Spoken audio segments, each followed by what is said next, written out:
അതിന് തൊട്ട് മുൻപാണ് ലൂസേഴ്സ് ഫൈനൽ നടക്കുക.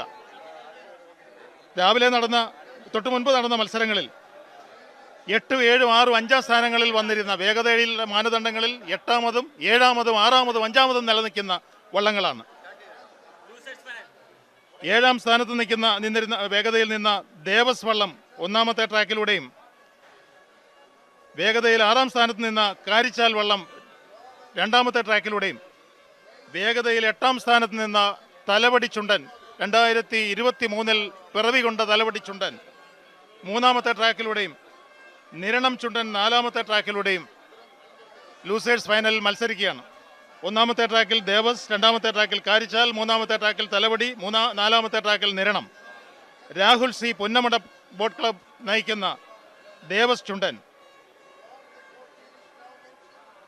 മിഥുൻ ബിനു നയിക്കുന്ന village boat club Kainakary Karichal, Rixon Oommen Edathil നയിക്കുന്ന തലവടി ചുണ്ടൻ, KG എബ്രഹാം കൈപ്പഴമുട്ട് നയിക്കുന്ന നിരണം ചുണ്ടൻ.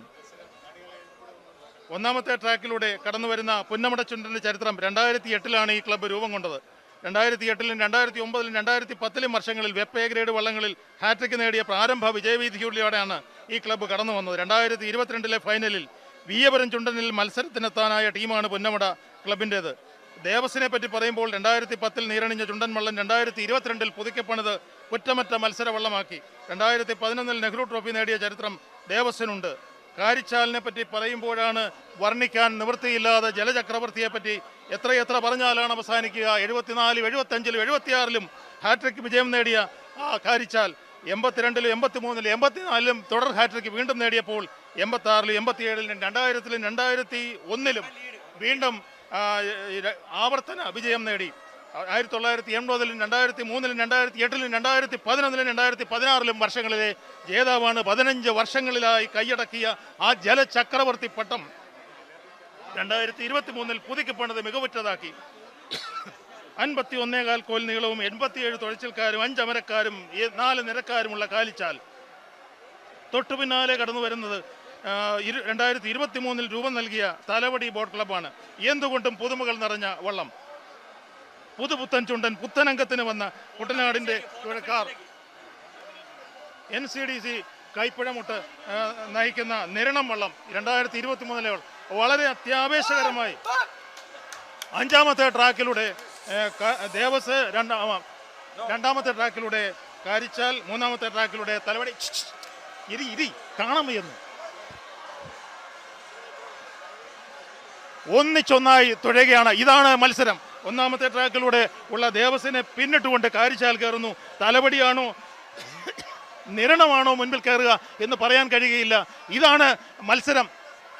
5-മത്തെ നമ്പറായ ദേവസ് വളരെ വ്യക്തമായ മുന്നേറ്റം കൈവരിക്കുമ്പോൾ ഇഞ്ചോടിഞ്ച് പൊരുതിക്കൊണ്ട് കാരിച്ചാൽ മുന്നേറുകയാണ്. തൊട്ടു പിന്നാലെ തലവടി, അതിൻ്റെ പിന്നാലെ നിരണം. ഞങ്ങൾക്ക് പോലും നിശ്ചയിക്കുവാൻ കഴിയാതെ ഒരു ഫോട്ടോ ഫിനിഷിലേക്ക് അവസാനിക്കട്ടെ. വീണ്ടും ഒരു റീപ്ലേ കാണാം. ദേവസും കാരിച്ചാലും തലവടിയും നിരണവും ലൂസേഴ്സ് ഫൈനലിൽ പുന്നമടയെ അക്ഷരാർത്ഥത്തിൽ കോരിത്തരിപ്പിച്ചുകൊണ്ടുള്ള ഒരു മത്സരമാണ്. തീപാറുന്ന മത്സരമെന്നൊക്കെ ഞങ്ങൾ പറയുന്നത് ഇവിടെയാണ് കണ്ടത്. ജലപ്പരപ്പിന് തീപിടിപ്പിക്കുന്ന രീതിയിൽ വളരെ അത്യാവേശകരമായ ഒരു മത്സരം.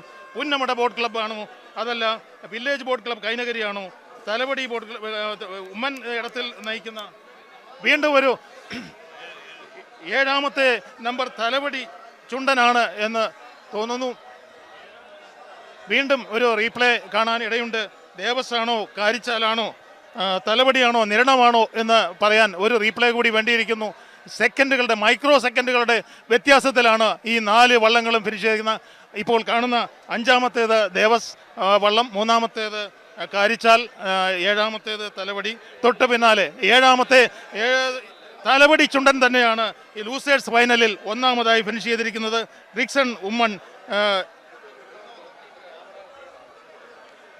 കൃത്യമായ ഫോട്ടോ ഫിനിഷിലൂടെ വിധികർത്താക്കളുടെ തീർപ്പിനായി നമുക്ക് കാത്തിരിക്കാം.